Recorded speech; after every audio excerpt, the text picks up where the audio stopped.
Ça va ou pas? Je suis désolé du retard. On est samedi, normalement il est 10h si j'ai bien géré mon timing. Ce qui est pas du tout vendredi 18h, hein, vraiment c'est pas le même créneau horaire on va dire. Voilà donc, normalement ça devrait se reproduire assez souvent, je suis pas organisé, tu vas te détendre tout de suite. Maintenant on peut le dire, ça fait 5 vidéos qu'on se voit souvent. On se connaît un peu, on devient intime directement, pas du tout, tu sors de chez moi tout de suite. Et je pense que vous devez savoir que j'aime beaucoup le rap West Coast. Le hip-hop californien, ou plus souvent appelé le rap West Coast, est un genre de musique hip-hop originaire de Californie qui s'est fait connaître dans les années 80, avec des groupes aux tendances gangsta rap ou G-Funk, tels que le groupe NWA, les rappeurs Ice Cube, Ice-T ou Dr. Dre. Il y a quelque chose d'autre que j'aime aussi beaucoup, c'est le cinéma français. Et ça depuis plutôt longtemps, hein, avec le cinéma de Nouvelle Vague notamment. Par exemple, je suis très fan du travail de Claude Chabrol et de Moki. Et même encore aujourd'hui avec certains réalisateurs du genre Xavier Jans, j'aime beaucoup les films comme Frontières par exemple. Alors autant vous dire, quand j'ai appris qu'il y avait un film français qui parlait du rap West Coast, j'étais content. Un film qui mélange deux trucs que j'adore, c'est forcément un chef-d'œuvre. J'ai tapé dans mon micro. Tu te doutes bien que si je fais la vidéo, c'est que j'avais tort. Pour que ma santé mentale soit préservée, j'ai décidé de regarder le film avec un groupe de potes qui, en plus d'être mes amis, sont un groupe de professionnels qui ont pour seul objectif de défendre le 7ème art. Nice shot! Ce qui veut dire que vous allez voir nos réactions à chaud, qui sont pas du tout truquées, quand on a regardé le film. Voilà! Alors, West Coast, c'est un film sorti en 2016 qui a été réalisé par Benjamin Veil, qui s'est fait connaître comme scénariste et dont c'est le premier film. Retenez l'information que c'est son premier film et qu'il a été scénariste sur 5 films avant. Alors, le film commence par une scène d'exposition des personnages principaux, qui est plutôt bien faite, faut le reconnaître. Bon, je vais faire en sorte que la vidéo fasse pas 1h30, donc je vais vous décrire les personnages. Alors en vrac, on a ce mec que je vais officiellement appeler Vincent Gassel pour des raisons évidentes. Les seules choses qu'on sait sur lui, c'est qu'il aime sa grand-mère, En plus, Chewbacca. qu'il va être séparé de sa grand-mère, Mais je m'en occupe très bien de mamie. et qu'il a une manière de parler un peu, comment dire, particulière. Erwan. You a nigger?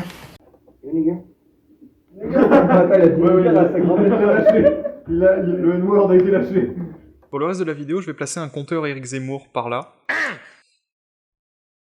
Parce qu'il le dit beaucoup. Ensuite, on a ce personnage que je vais officiellement appeler Dylan pour des raisons évidentes. On a le frère du Dylan, qui s'appelle Dilith, qui est un prédateur sexuel. Je vois pas comment le décrire autrement. Allez tiens, petite salope, t'aimes ça hein? Ah tu kiffes salope, ça est delete. Tiens, et bouffe. Ah tu kiffes la petite cochonne. Ça est delete. Tiens, et bouffe. Ah tu kiffes la petite cochonne, la delete.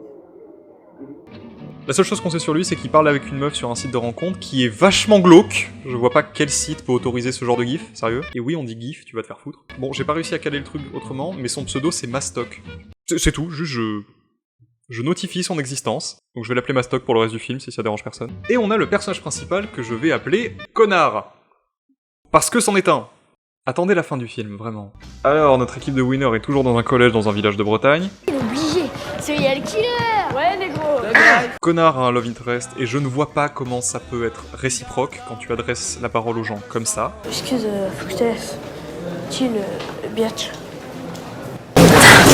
Et comme beaucoup de gens au collège, ils se font un peu bully par un mec qui s'appelle Sylvain. Je vous jure que c'est vrai. Ton père, il travaille pas chez Nintendo par hasard. Parce que t'as encore DS. C'est bien. Comment Sylvain arrive à être populaire? Ton père, il travaille pas chez Nintendo par hasard. Parce que t'as encore DS. Bon, ils vont en cours, Sylvain et le groupe s'engueulent de manière ridicule. Comment tu parles à mon brother, toi, fils de pute? Qu'est-ce que ça veut dire, swag? Secretly we are gay. C'est tous des PD en fait, non? Ce qui pousse Connard et ses potes à imaginer un plan de vengeance qui est un peu disproportionné. Bon, comme c'est pas dit explicitement, je vais essayer de vous le décrire le plus sobrement possible. C'est de voler l'arme de service du père de Connard, qui est policier, et de lui coller sur la tempe devant tout le monde. Ce plan a l'air parfait. Alors, Connard vole le flingue de papa, mais le chien remarque le reste du groupe, et Dylan décide de régler la situation Non! Putain. en éclatant la race du chien. Mais qu'est-ce que t'as fait mec? Mais quoi? Comment tu veux que j'ai de la sympathie pour ce personnage? Et le pire, c'est qu'attention, il éclate la race du chien, mais il en a rien à foutre, hein. Ils vont faire du vélo, ils s'amusent. Fais gaffe, il est chargé. Ouais, chill, négro, c'est pas la gueule, ça va. Mais bon, comme c'est quand même des gens à peu près matures, à peu près respectables, ils font pas n'importe quoi avec le flingue, genre ils jouent pas avec, ils le jettent pas par terre, ou ils font pas ça. Et là, ça la delete. Non! Mais non, putain. C'est pas moi. Qu'est-ce que t'as fait? Et comment je t'ai trouvé? Bon, comme c'est loin d'être des prix Nobel, Mastoc tire par accident sur fucking Simon Astier, qui avait besoin de thunes visiblement, et Mastock, qui est extrêmement con, perd le flingue de manière injustifiée. C'est quoi? Des cailloux. Sérieusement, pourquoi t'as fait ça? Tu pouvais juste partir en courant, t'avais même pas besoin d'être derrière lui. Il te demandait rien, il était pas menaçant. Pourquoi tu lui jettes le flingue à la gueule? Alors, situation de crise dans le groupe, il décide de retrouver le flingue, donc il se sépare parce que... Pourquoi il se sépare? Attends, non, c'est pas logique. Dylan, il va à la soirée de Sylvain qui a commencé à 14h30 visiblement. Vincent et Connard vont à Quiberon parce que la voiture de Simon Astier vient de là-bas. Les deux vont vivre une péripétie dont tout le monde se branle, sachez juste que des gens ont donné de l'argent pour voir ce film. Mastock va à son rendez-vous, rencontre la fille, essaye de la séduire. J'ai bien te défoncé le cul, hein. Grosse salope. Ok. Grosse salope.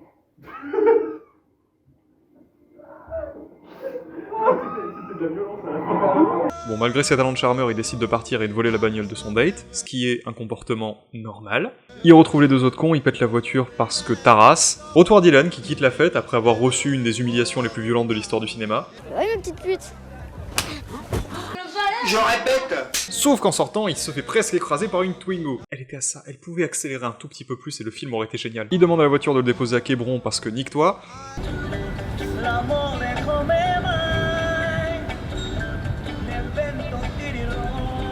Et il branche la conductrice pendant tout le trajet parce que...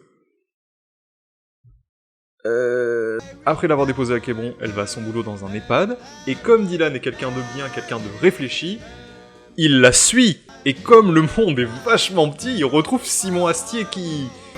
Mais qu'est-ce que tu fais là? Je suis très content de te voir. Surprise. Mais qu'est-ce que c'est un vrai?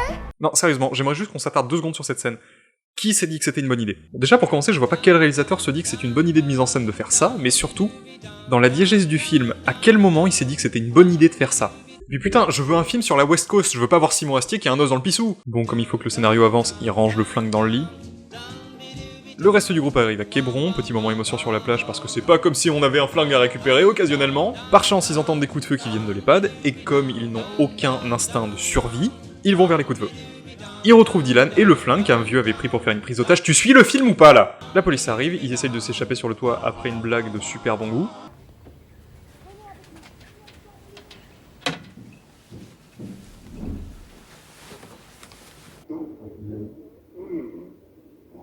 Il y a un mec qui a été utilisé pour écrire ça.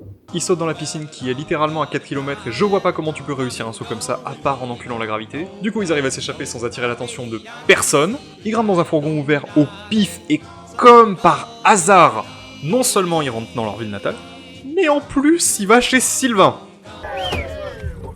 Non. Connard descend du fourgon avec le flingue et menace Sylvain dans le plus grand des calmes. À genoux, enculé! Tu traites pas mon pote de baltringue! Sauf qu'il tombe sur son père qui visiblement était invité à la soirée. Chorégraphie le beau garçon. Tu baisses cette arme immédiatement, Malo. Pour combien tu tires, Malo? T'as pas les couilles. Ils posent l'arme, ils se font arrêter, et se fait enfermer à poil avec un vieux qui vomit. Connard se fait convoquer par son père qui lui dit « C'est pas bien, fallait pas le faire. » Et ils sortent tous. Et ensuite, petite scène de fin où c'est des retrouvailles sympas. Attends, comment ça, ils sortent tous?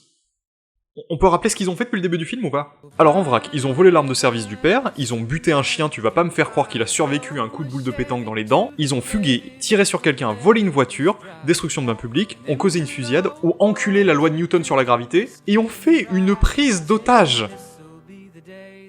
Non, c'est le plus gros problème du film. Absolument aucun personnage n'est sympathique. Ils sont tous franchement désagréables et complètement tarés, et pas dans le bon sens du terme. Et du coup, suivre un film de 1h30 avec des personnages auxquels tu peux pas t'attacher, c'est long. Et surtout, je pense que les comportements vraiment abusés des personnages vient pas d'un problème d'acteur ou de mise en scène, mais de scénario. Ce qui est vachement plus bizarre quand tu sais que le film a été réalisé par un scénariste. Mais je crois que le problème est un peu plus grave que ça.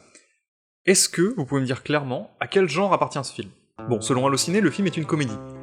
Et c'est vrai. Le film a des codes de comédie et ça justifie le fait que les persos n'aient pas de punition divine à la fin du film. Sauf que le film a un sous-texte très dramatique. L'histoire parle d'un mal-être général, de tensions familiales, de l'acceptation de la sexualité et même de harcèlement. Et le squelette du scénario parle d'une escalade d'événements catastrophiques qui dégénèrent et vont extrêmement loin, qui est carrément un code de film noir. Mais le film a un ton très léger, autant par la musique que par la mise en scène, ce qui fait que le drame passe très vite au second plan. Ok, pas grave. C'est une ode à l'amitié? Oui.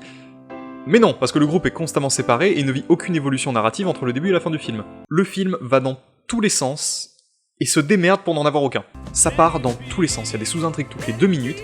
Par exemple, je vous ai pas parlé du moment où les deux personnages principaux vont dans un club de Rasta, qui est une scène assez particulière à regarder, où aussi il y a une sous-intrigue avec le père du héros qui le cherche absolument partout, qui ne sert à rien non plus dans le film. Et vu le nombre de personnages secondaires et d'intrigues qui n'ont pas d'intérêt à faire avancer l'histoire, tu te perds tout le temps. Parce que j'ai mis des extraits où on avait vraiment rigolé devant le film, mais le 3/4 du temps on était comme ça.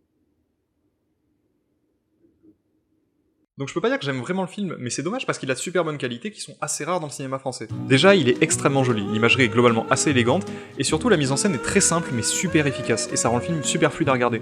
Mais surtout, le film a une ambiance assez particulière et atypique qui le démarque de n'importe quel autre film, ce qui fait qu'on peut le reconnaître assez facilement. Mais même avec ces qualités, le film est globalement chiant. Et surtout, putain de merde, arrêtez de parler comme ça. Genre des stalactites partout, ambiance Mr. Freeze gratos pour tout le monde. T'as voulu tester avec mon pussy? T'es qu'une petite pute de merde, mec. Personne ne parle comme ça. Personne ne parlait comme ça en 2016 quand le film est sorti. Et s'ils existaient, ils se sont suicidés pour des raisons évidentes. Voilà. Voilà, c'est la fin de la vidéo, et comme je sais pas trop comment finir, on va faire un petit solo de flûte, ça va être pas mal, je sais que t'adores ça en plus.